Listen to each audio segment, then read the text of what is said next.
Good evening. Welcome to today's Budget Review Group meeting. I'm Sophie Barbalo. I'm Principal Committee Services Officer. Please be aware that this meeting is being broadcast live on YouTube and is also being recorded. Details of how the recordings are stored and how long they are retained for are available on our Council's website. I think there are some people who've not been at committee meetings before, is that right? So I think I should read out the emergency procedure. There are no planned tests of the emergency alarm. If the alarm sounds, everyone present must leave by the designated exit route. If preferred route is blocked, use the nearest signed alternative route. Do not use the lift. Everyone must assemble at the designated point, which is a central reservation in Regent Grove in front of the police station. Members of the public and press should report to a member of the town hall staff who will be wearing yellow fluorescent jackets. Councillors and officers should report to the committee officer. Do not re-enter the building until the fire officer advises that it is safe to do so. Members, the first item tonight is the appointment of chair for the meeting. Do I have any nominations? Councillor Barton. Councillor Milton. Thank you. Do I have any further nominations? No? Okay. This is a seconder. Okay, and a show of hands, please. Thank you. Councillor Milton, you are duly appointed as chair, and I'll hand over to you.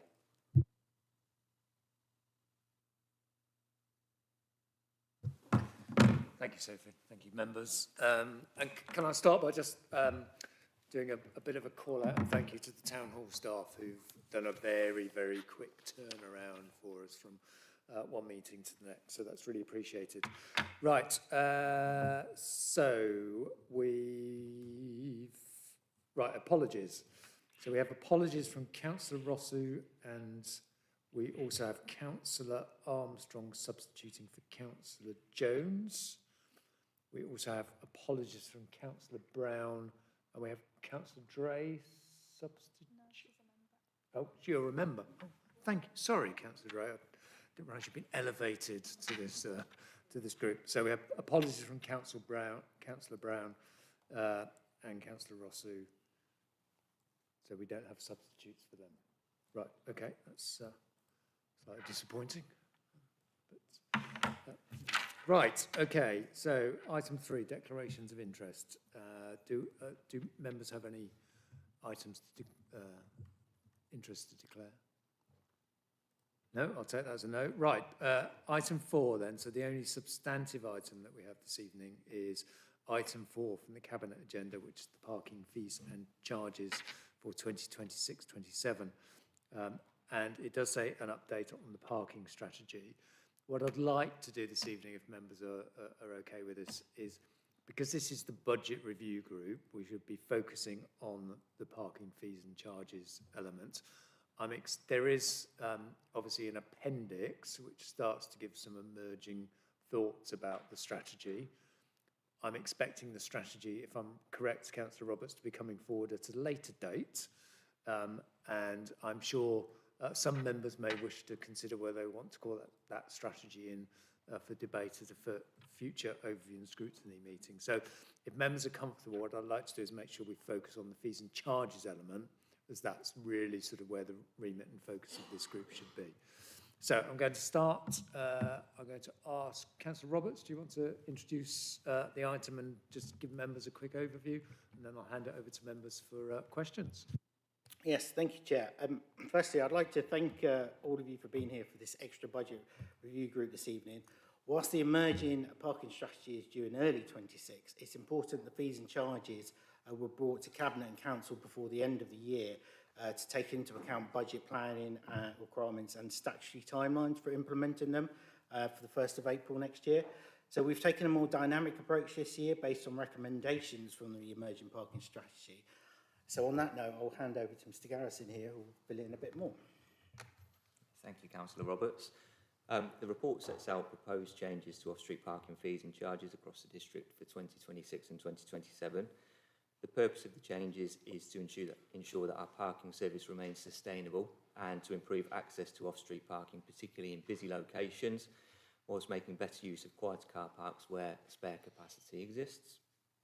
At present, a number of our car parks regularly fill up, which can lead to congestion, frustration for drivers and difficulties for shoppers and visitors trying to find a space. Rather than applying a blanket increase, the proposals introduce a more targeted approach. Changes to charges are based on how busy a car park is at peak times so that parking availability is increased in the most in-demand locations. Alternative car parks which are quieter offer better value, and overall availability of spaces is improved. Not all charges are increasing. In a number of locations, it's proposed that prices are being frozen or reduced to encourage greater use and provide choice for car park users. The approach is evidence-led. It draws on analysis of car park usage, occupancy levels and peak time demand, and reflects guidance provided by the Council's independent parking consultant as detailed in the Council's emerging parking strategy. The proposed approach seeks to balance the needs of residents, businesses and visitors whilst ensuring that the parking service remains fair, sustainable and fit for the future. Thank you. Right, thank you, Paul. That's very helpful. Right, members' questions. Councillor Day, we'll come to you first, and then I've got Councillor Falp. No pun intended, but I'll open the batting for you, Chairman. Firstly, I welcome this. Councillor Roberts, you know this is a subject close to my heart, but it's also a subject close to many councillors' hearts. And I was therefore a little surprised, and I'd welcome your comment as to the consultation that PML, the consultants, have done, why it is that they have not engaged with any councillors. Well, thank you for the question, Councillor Day. I feel all councillors were consulted.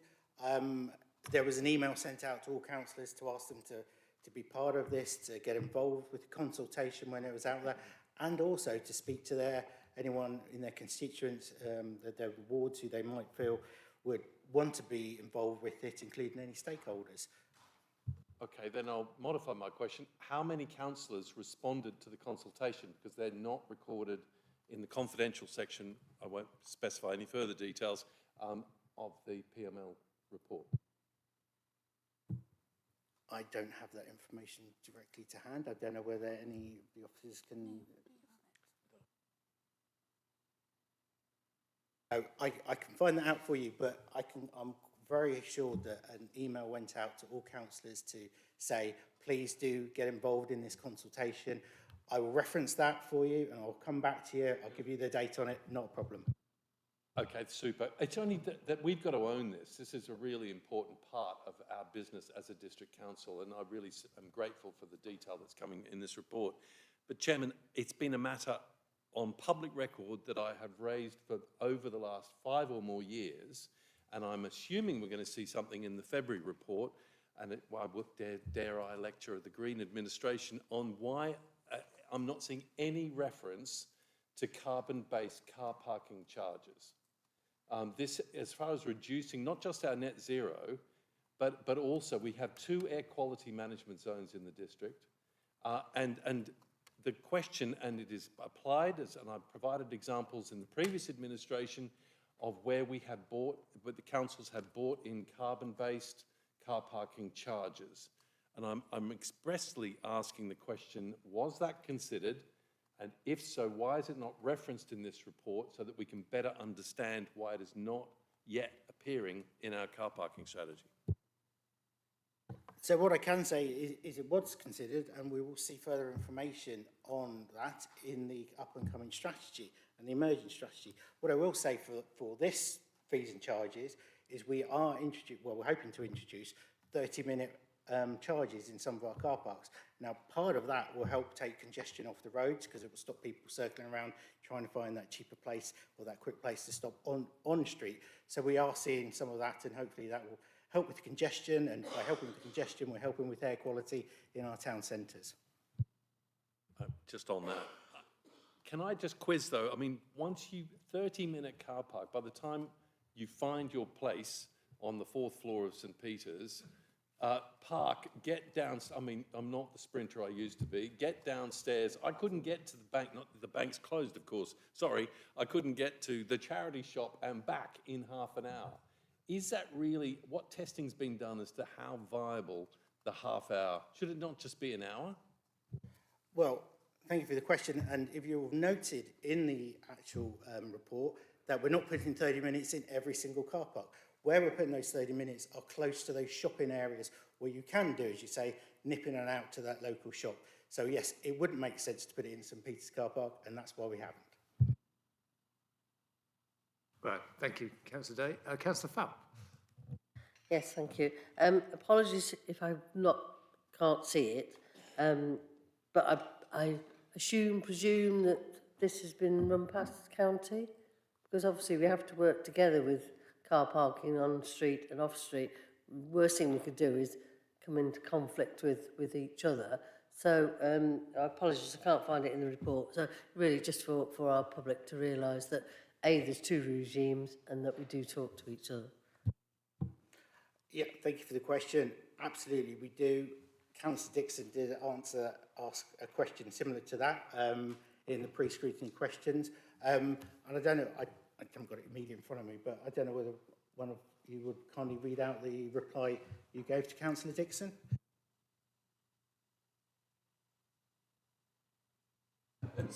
Chair, would you like me to read the reply out? Go on then, Councillor Dixon. I'll try and read it quickly. The response says the proposed off-street fees and charges have been shared with Warwickshire County Council as part of ongoing officer engagement.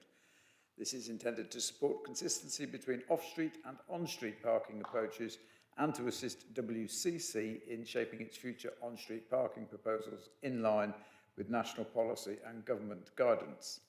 While WCC remains responsible for on-street parking decisions, this ongoing dialogue helps promote a more coordinated and coherent approach across the network. That's the end. Thank you, Councillor Dixon. Did I see Councillor Barton? Councillor Barton, sorry.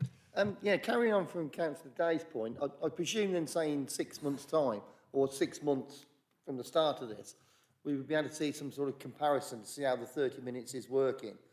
How many 30 minutes were sold last year in July and how many 30 minutes were sold this year in July, to see whether it is having any sort of impact and see if we can't derive any sort of statistical know-how from that. Yeah, I think it's in the report that it's been stated that when it comes to, I'm just trying to go through it to get the exact wording, but when it comes to 30 minutes, what we'll be doing is, once we've introduced it, we'll be looking at it every single month just to see how it's going. We are trialling them. You know, ideally it would be great to put them in more car parks. We want to make sure that they do work for us. And if that is the king, then next year we'll look at perhaps introducing them into other car parks. But we will be monitoring them on a monthly basis. Yeah, I think my question was more, would you share that in 6 months into the project, share that with us all, as opposed to, who's the we, I suppose I'm saying. We want to be as transparent as we can, so absolutely, yeah, not a problem at all, Councillor Barton. Thank you, Councillor Roberts. Councillor Armstrong. Was there no one else before me? Thank you, Chair. I don't think so. Sorry. Well, firstly, could I just congratulate officers on the sort of strategic, data-driven approach to the fees and charges, which I really appreciate and I thought was very well done.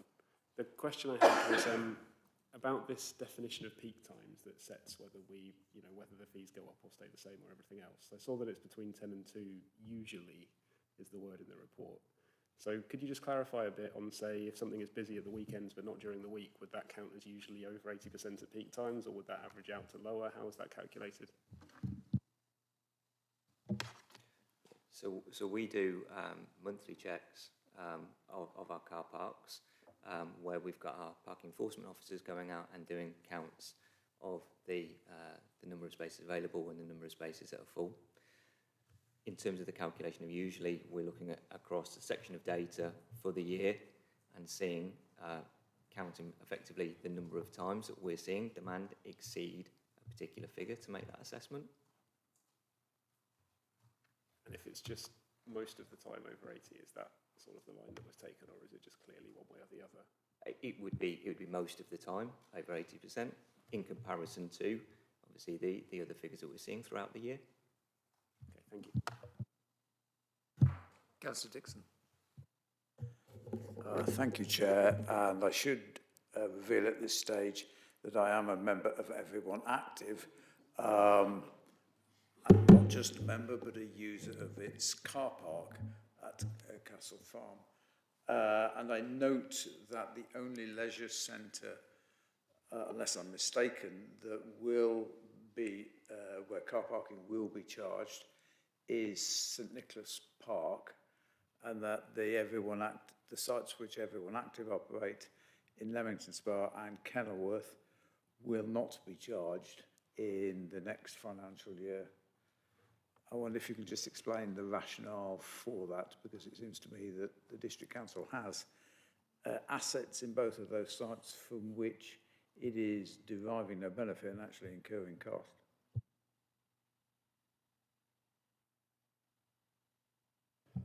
Yeah, no, I think that is a really good point, and I think it isn't consistent, the charges.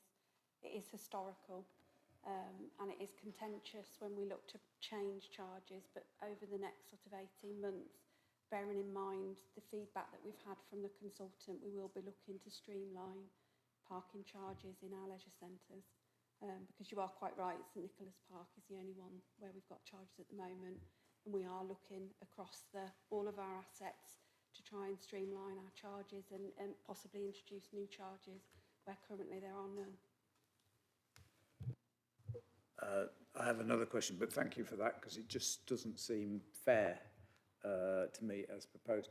I'm grateful for the answer to the question that I asked before the meeting, Chair, on Abbey Fields. I have raised in council meetings on several occasions my concern that the lessons be learned from the problems with the car parking at Castle Farm, which took at least 18 months to resolve, and actually, if I'm honest, whilst the leisure team did a good job, particularly in getting the new overflow car park opened up, the efforts made by the football clubs on a Saturday morning have made a substantial difference there. My concern is that the economic success and the success as a leisure centre of the new swimming pools in Abbey Fields, which should open at some stage during the financial year 26-27, will be jeopardised if the car park at Abbey Fields is sufficiently full or thought to be sufficiently full by users that they just decide not to go to the new Abbey Fields swimming pools, which would be a real shame given the £27 million investment that's been made there. And I note the answer that's in here and also the answer that I think is in the confidential session as well. I wonder if other officers or portfolio holders could commit, can we not get round the table in the first few weeks of 2026 and come up with some ideas as to how to prevent a problem that might almost certainly manifest its head in the summer next year. Yeah, thank you, Councillor Dixon, for that, and obviously the question beforehand.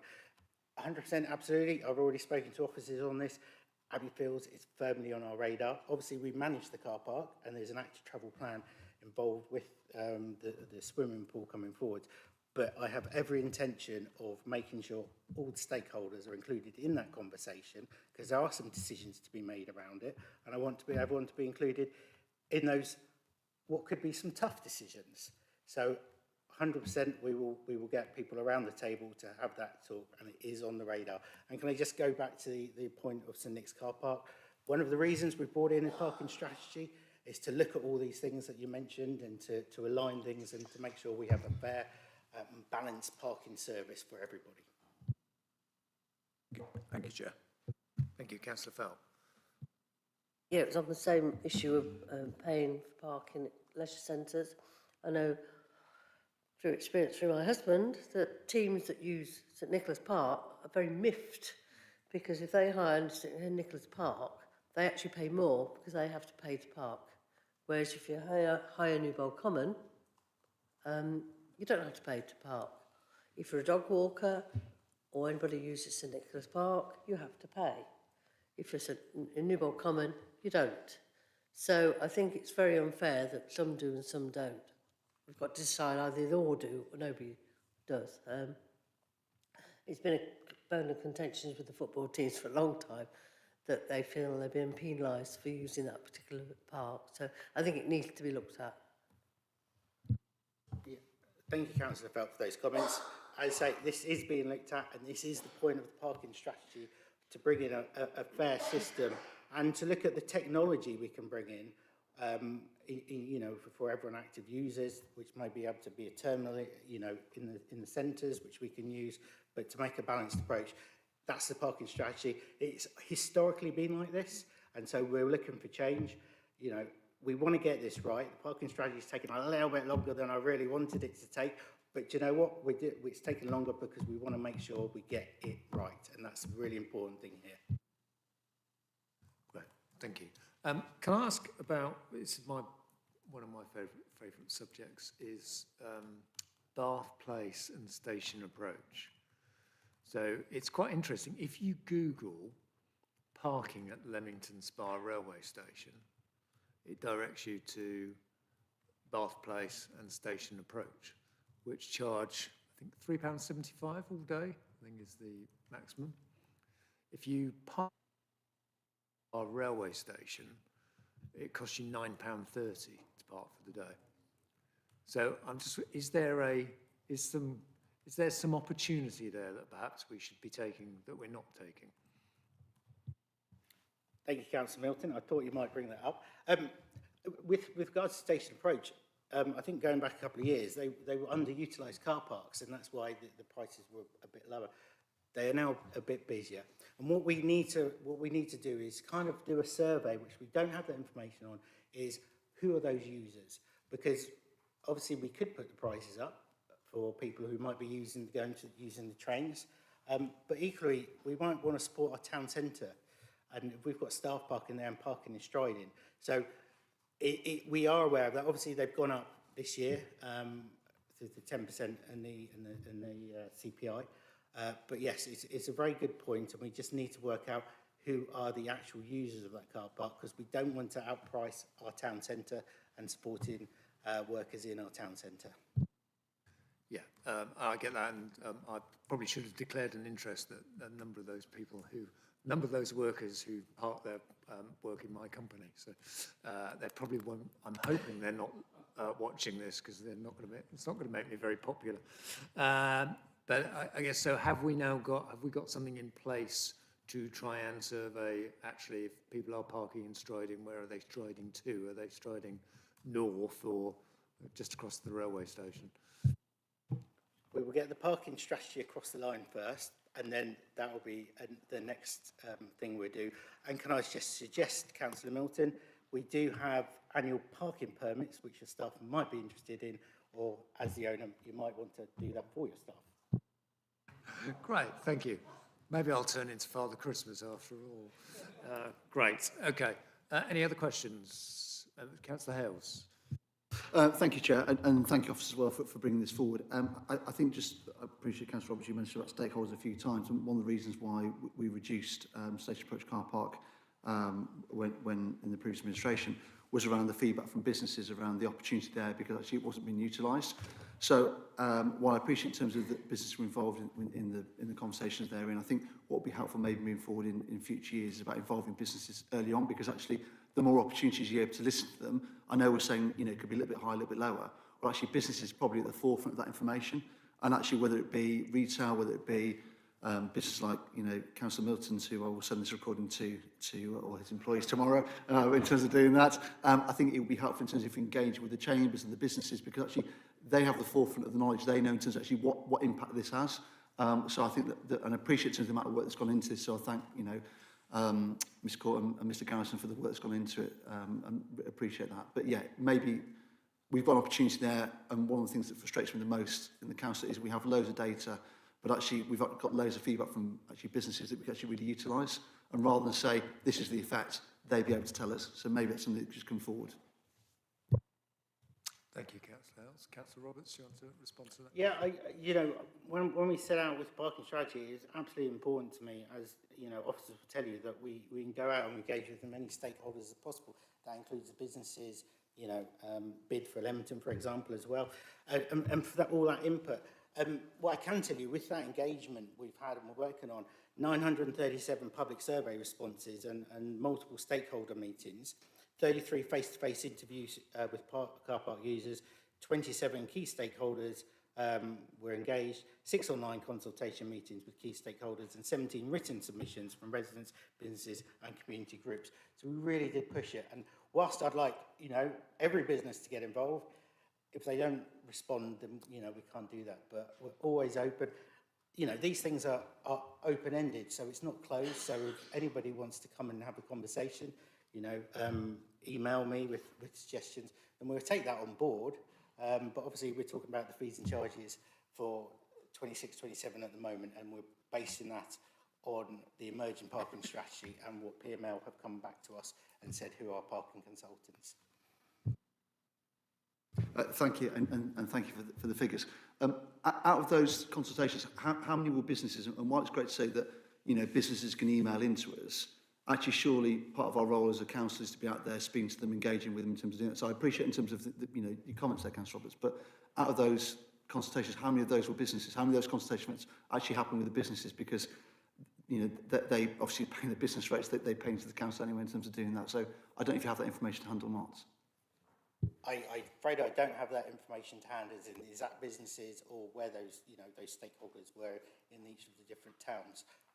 But those people like BID who represent businesses in towns were certainly consulted. But we only have a limited resource as well that we can to go out, and I think it was on social media. We emailed, as I said, to all councillors to go out and to speak to ask any stakeholders that were involved. So I think we did a good job at pushing it out there.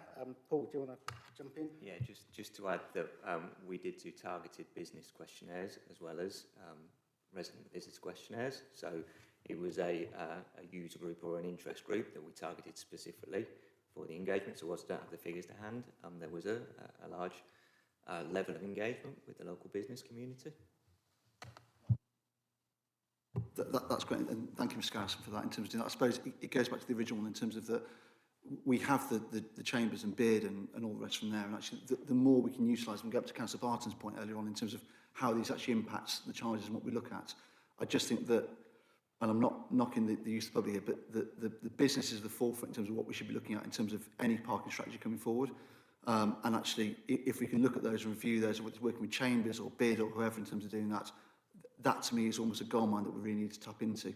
Because actually they're the ones, not only from a business point of view, but also in terms of how they get people to come to the town centres. And that's what we're here to do. You look at Square West. Square West has done really well in Kenilworth, predominantly because of Wetherspoons. That has been a massive driver in there, apart from the sports clubs. But that has been a massive driver into Kenilworth in terms of why Square West has picked up so well in terms of doing that. So that's why I appreciate in terms of the work that's gone on, I genuinely do. But I think if we can get more engagement with the chambers and bid and get that information, I just think that will just be able to engage more with them and be able to feed back to Councillor Barton's point earlier on. Sure, thank you, Councillor Hales. I absolutely take on board what you say, and we can never do enough consultation. And I just want to note that we did go out there and we did consult, but I absolutely appreciate there's always more you can do. So thank you for your comment. Thank you, Councillor Roberts. Any other questions from members? Councillor Whiteman. Sorry, it's just a very quick one. It's more on the, I know this isn't about the strategy, it's more about the fee raising, but the wayfinding in the strategy made reference to really positive feedback. And I noticed that you're introducing the 30-minute parking, you said partially, to stop people, driving around. In Warwick, the wayfinding has been atrocious for quite a long time. There's been not working, and I know that's Warwick County Council, but I just wondered, one, is it actually going to be fixed? Because I see it's going to become less important, according to the reports, over the next 5 years. Where it's inaccurate, is it being turned off? This is with reference to the variable messaging system, isn't it, Warwick? Yeah. We are talking to Warwickshire County Council about their variable messaging system and Warwick Town Council, and it's currently under review to see if it could be more effective or what changes need to be made to make it more effective. I mean, that's good. It has been under review, I think, for a couple of years now, so it really would be good, to make some progress on that. If that's actually picked up as part of the strategy, I think it would be particularly welcome there. Yeah, yes, is noted as part of the strategy and is being proactively looked at the moment. Okay, thank you. Any other questions? Right, okay, can I suggest to members, we'll make some comments back to Cabinet. I think, first of all, I think we should thank officers for their work on the report. It's obviously a detailed piece. And that we look forward to seeing the full parking strategy when it finally comes. I think it's probably fair to say as well that actually much of our discussion was around the need for continued consultation and use of data to make sure that we're actually making the right decisions for our residents and our town centres as well. Members comfortable with those as comments from the discussion this evening? Great, brilliant. Okay, and I think with that, I can declare the meeting closed. Unless anyone wants to say anything about the anything confidential. Okay, the meeting is closed. Thank you.